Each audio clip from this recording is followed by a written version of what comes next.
Thanks for joining us. Hennepin County is bracing for a steep tax hike, one of historic proportions. We are, and I'm being honest with everybody, looking at possibly the largest tax levy increase in the history of Hennepin County. That announcement came recently from Hennepin County Commissioner Jeff Lundy, who spoke before the Brooklyn Park City Council. Lundy explained that proposals at the state capitol would shift costs from the state to counties to help the state address a looming deficit. That includes shifting the cost of Medicaid disability waivers to the county. Lundy said Hennepin is looking at $53 million in additional costs just from the state alone. State lawmakers are trying to pass a budget by May 19th, the final day of the legislative session. Brooklyn Center is considering downsizing its municipal liquor store operations. The City Council was required by law to review its liquor stores after posting losses in recent years. The city operates 2 liquor stores. One is at Shingle Creek Crossing. The other, the Brooklyn Boulevard location, has lagged behind in sales. Some council members think they should consider closing it rather than renewing the lease. In my mind, the volume of people we bring in there, that landlord should pay us to be there. We also need to be careful with the words that say, just because there's a net loss, we don't keep saying we want to close things. It's not just about the numbers. These are people who have to provide for their families. The council is expected to make a decision before summer. If you own a home, chances are you don't think too much about your water service line. It's the pipe that connects your house to the city water main. But if your house is old, your service line could contain lead. As Kevin Miller reports, the state has a program to replace the lines, one that could impact homeowners in Robbinsdale.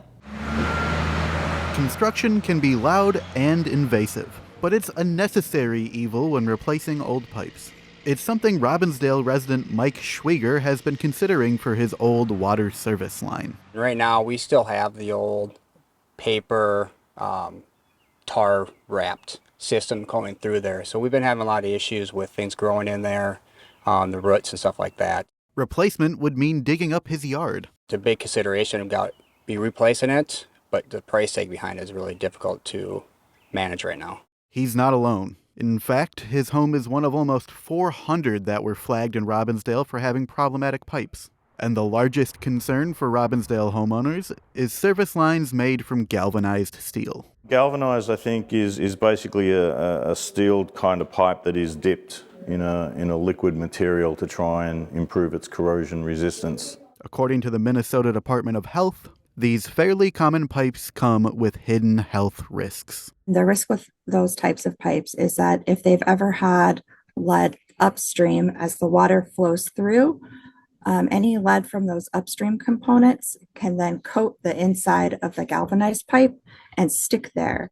If the lead breaks loose, it can end up in your drinking water. In an effort to minimize the risk, the state has a program to work with cities and replace these steel pipes. It's a process that could take years. Our understanding is that the state government will be funding cities to do this work, whether it be replace the entire pipe or to replace the fittings. And even with these pipes, Robbinsdale officials say the city's water is safe to drink. There's no risk in anyone in Robbinsdale getting bad water or lead water that's going to poison them or their family. But if you're still worried, they can take actions like letting the water run, always using cold water, and if they're really concerned, they could get a lead test in their drinking water. Back at Mike's house, help from the state could keep him in Robbinsdale for the long haul. If that is true, that would definitely be a huge consideration about staying or leaving. In Robbinsdale, Kevin Miller, CCX News. The state of Minnesota hopes to have all lead and galvanized service lines replaced by 2033. If you happen to see large plumes of smoke coming from Three Rivers Parks in the coming weeks, don't be alarmed. It's all part of the district's prescribed burn program. Delane Cleveland followed a crew to learn more about the process and its benefits. It doesn't take much to get people out to a park on a nice day. Max temp 78, 8-mile-an-hour wind out of the southeast. But at Crowhassan Park Reserve in Rogers, this is just a perfect bluebird day. I mean, this just feels like a burn day. Crews with the Three Rivers Park District are here for a specific purpose. We have some amazing prairies here at the Park District, especially here at Crowhasset, and we wouldn't be able to have the quality and the size of the prairie that we have here if we didn't do the fires internally like we do. A group of about a dozen people work in conjunction with one another to burn a specific patch of prairie. I'm on the drip torch right now, so I'll be starting some fire. They use a drip torch, water, and knowledge of the wind patterns to ensure things don't get out of control. All of those people together is what it takes to put on these prescribed fires. Prescribed fires happen every spring throughout the district. They help to get rid of invasive species and make room for native plants. This section of prairie that they're burning is about 25 acres. Officials from Three Rivers say it's important to do this to help maintain prairie habitat. If we can get it burned up today safely, great. If we gotta put it out, that's fine. The entire process generally lasts about an hour.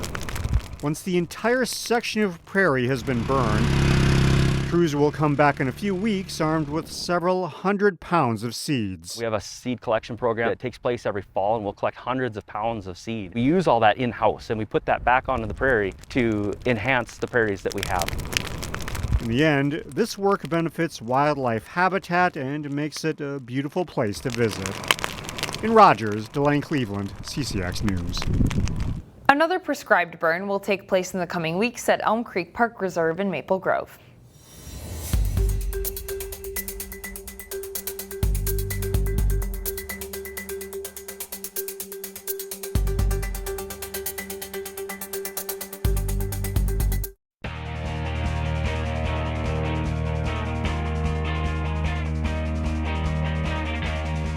In an age of specialization, it's still possible to find multi-sport standouts at the high school level.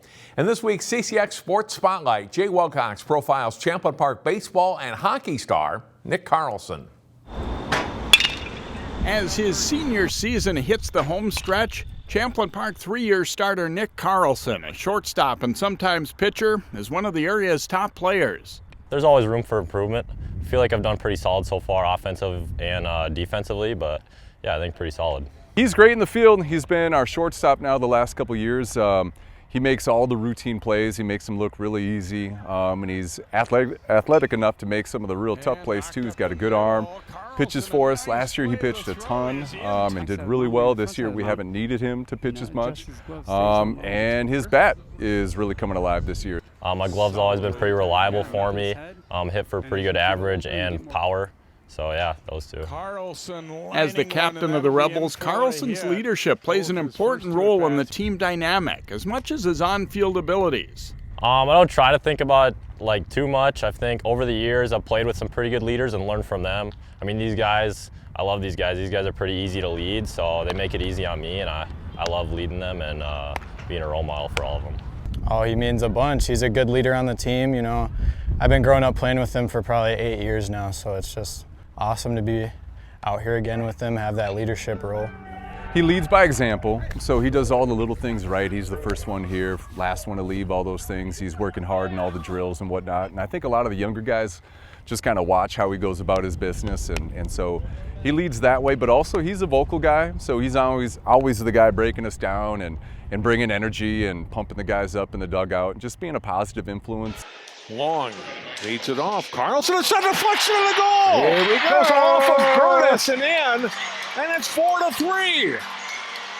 Before the baseball season, Nick played a key role on the Champlin Park boys hockey team, helping the Rebels to their third section final ever, where their rally fell just short in a loss to Rogers in the Section 5 AA championship. This hockey season, it was a blast. Probably one of my favorite seasons of all time. That section championship game against Rogers, that was amazing. It was packed. Probably one of my most favorite sports games I've ever played in general. That was just a great team and an amazing run we had. While Carlson loves both sports, he decided a few years back his college future would be on the diamond. When I was younger, I was playing, it was kind of even up until when I was 12, baseball and hockey in the summer. I didn't really pick one until actually maybe I was 14, 15 years old. I kind of decided to stick with baseball, but yeah, I love hockey and baseball both. I just decided to stick with baseball. Nick will stay in the Twin Cities to play D2 college baseball. Yeah, I'm going to play college baseball at Concordia St. Paul. Yeah, I visited it back in the fall, and it just felt right, and that's where I committed to. The great coaches, great players, I like their facilities. I just liked everything they had going on. I kind of just knew right away after I visited that's where I wanted to go. Nick Carlson and the Rebels have had a solid season with a few ups and downs. As the conference schedule winds down, they're hoping to stay in the mix for a shot at the title. I would say there's been some teams that have beat other teams I haven't expected. It's kind of wide open right now. There's probably 4 or 5 teams that are in the running for winning the conference, so yeah, it's going to be interesting. For the CCX Sports Spotlight, I'm Jay Wilcox. Carlson helped the Rebels to their 4th win in 5 games Thursday with a 4-hit night against Osseo. Champlin Park faces Duluth Marshall, Anoka, and Armstrong in the week ahead. That's it for sports. I'm John Jacobson. CCX Media, your source for great local programming, is available on Amazon Fire TV, Apple TV, and Roku. Our free app allows you to stream all 3 of our channels live. You also have access to a large on-demand library, including full sporting events and daily newscasts. To find us, go to the store, search CCX, and download our free app. Then sit back and enjoy all of your favorite local content. The CCX Media app, available on Amazon Fire TV, Apple TV, and Roku.